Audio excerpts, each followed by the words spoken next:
नमस्कार प्यारे बच्चों। आज मैं आप लोगों के लिए केबीएस से संबंधित जो कि सीडीपी के अंतर्गत शिक्षण शास्त्र से प्रश्न पूछे जाते हैं, तो इसमें मैं पहला चैप्टर लेकर के आया हूँ। प्राचीन, मध्यकालीन एवं ब्रिटिश भारतीय शिक्षा प्रणाली के अंतर्गत जो भी अब तक पूछे गए हैं केंद्रीय परीक्षाओं में प्रश्न, उनको मैं लेकर के आया हूँ और ये आपकी आगामी केबीएस परीक्षा के लिए बहुत ही इम्पोर्टेंट साबित होंगे, तो इनको देखना न भूलें। इसका पहला पार्ट हमने अपलोड कर दिया है, दूसरा पार्ट आज दे रहे हैं इसका। तो चलिए देखते हैं 33वां प्रश्न क्या है इसका। तो 33वां प्रश्न है, वैदिक कालीन भारत में विद्यालय प्रणाली का पहले रूप के नाम से जाना जाता था। तो वैदिक कालीन भारत में विद्यालय प्रणाली का सबसे पहला रूप किस नाम से जाना जाता था? तो वह है गुरुकुल। द्विध्रुवी शिक्षा प्रक्रिया का विचार किसने प्रस्तावित किया? तो द्विध्रुवी शिक्षा प्रक्रिया का विचार किसने प्रस्तावित किया? तो यह प्रस्तावित किया था सर जॉन एडम्स ने। दूसरा ऑप्शन सही होगा। औपचारिक शिक्षा संबंध में इनमें से कौन सा सत्य है? तो औपचारिक शिक्षा संबंध में इनमें से कौन सा सत्य है वो आपको बताना है। तो पढ़िए और पढ़ करके बताइए। इसका सही आंसर होगा एक निश्चित लक्ष्य है। अगला प्रश्न है, इनमें से किस शब्द का अर्थ प्रशिक्षित करना है? इनमें से किस शब्द का अर्थ प्रशिक्षित करना है? इसका सही आंसर होगा एजुकेटम। एजुकेटम शब्द का अर्थ प्रशिक्षित करना होता है। अगला प्रश्न है, इनमें से किस शिक्षाविद को किंडरगार्टन प्रणाली के उद्भवकर्ता का श्रेय दिया जाता है? तो किंडरगार्टन प्रणाली के उद्भवकर्ता का श्रेय जिन्हें दिया जाता है वह विचारक हैं फ्रेडरिक फ्रोबेल। पहला ऑप्शन सही होगा। इनमें से किस विचारक ने इंडियन फिलॉसफी पुस्तक लिखा? तो इनमें से किस विचारक ने इंडियन फिलॉसफी पुस्तक लिखा है? तो वह विचारक हैं डॉक्टर सर्वपल्ली राधाकृष्णन। तीसरा ऑप्शन सही होगा।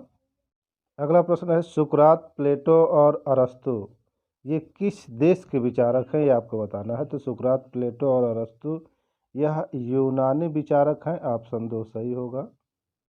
अगला प्रश्न है, गैर औपचारिक शिक्षा के मामले में इनमें से कौन सा कथन सत्य नहीं है?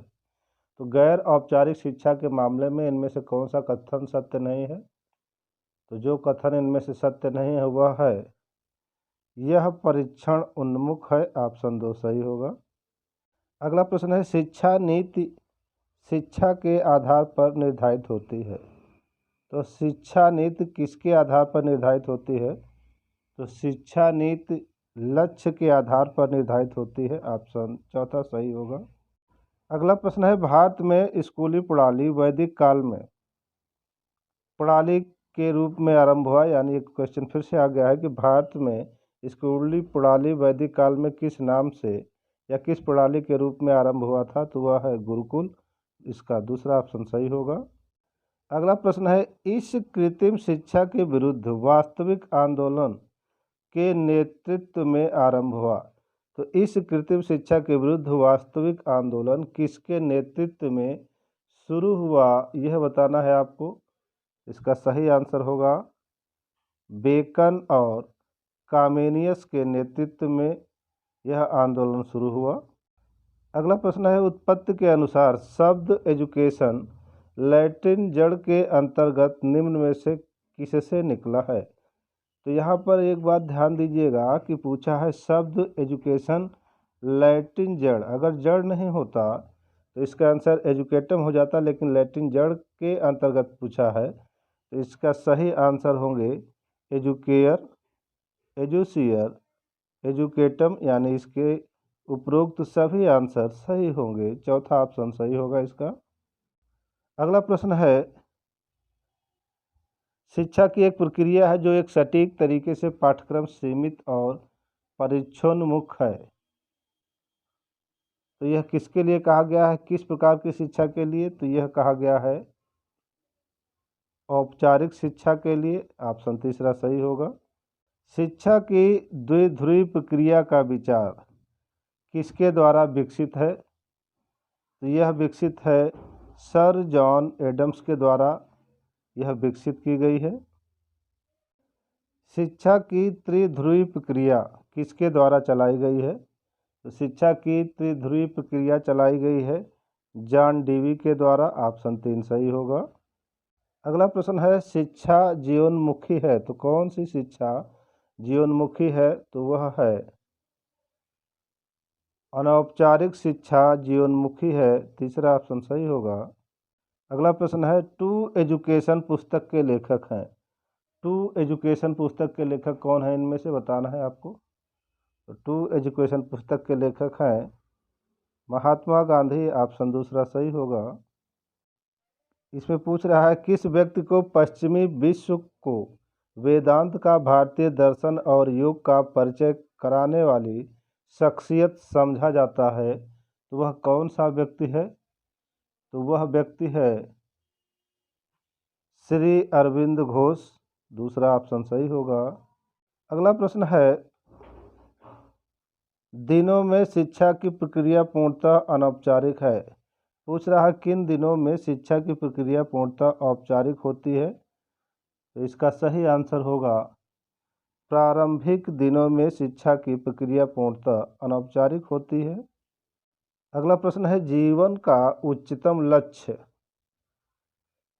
किस देश में भौतिक सफलता प्राप्त करना है? यानी किस देश में जीवन का उच्चतम लक्ष्य भौतिक सफलता प्राप्त करना है? वह कौन सा देश है? तो वह देश होगा अमेरिकी। ऑप्शन 4 सही होगा। कि किस शताब्दी में व्यवहारवाद की संकल्पना का उदय हुआ? तो किस शताब्दी में व्यवहारवाद की संकल्पना का उदय हुआ? तो यह होगा 18वीं शताब्दी। की अनुपस्थिति में कोई राष्ट्र प्रगति नहीं कर सकता। तो किसकी अनुपस्थिति में कोई राष्ट्र प्रगति नहीं कर सकता है? तो यह है आर्थिक प्रगति की अनुपस्थिति में कोई राष्ट्र प्रगति नहीं कर सकता। भारत में गुरुकुल विद्यालय प्रणाली किस काल के दौरान प्रारंभ हुई? तो भारत में गुरुकुल विद्यालय प्रणाली यह वैदिक काल के दौरान प्रारंभ हुई थी।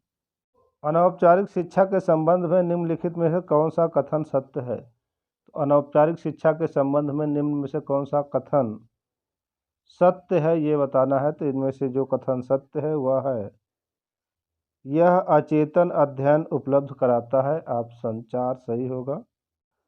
अगला प्रश्न है, एक प्रक्रिया जिसमें बच्चों का ज्ञान, चरित्र और व्यवहार ढलता और आकार लेता है। तो वह कौन सी प्रक्रिया है जिसमें बच्चों का ज्ञान, चरित्र और व्यवहार ढलता और आकार लेता है? तो वह है शिक्षा। पहला ऑप्शन सही होगा। अगला प्रश्न है, सभी समस्याओं के हल की ओर जाने वाला सबसे बृहद मार्ग शिक्षा है। शिक्षा की संकल्पना पर यह कथन किसके द्वारा कहा गया? तो यह कथन कहा गया है रविन्द्रनाथ टैगोर के द्वारा। चौथा ऑप्शन सही होगा। अध्ययन की प्रक्रिया जहाँ तक संभव हो आनंददायक होनी चाहिए और श्रम साध्य नहीं होनी चाहिए।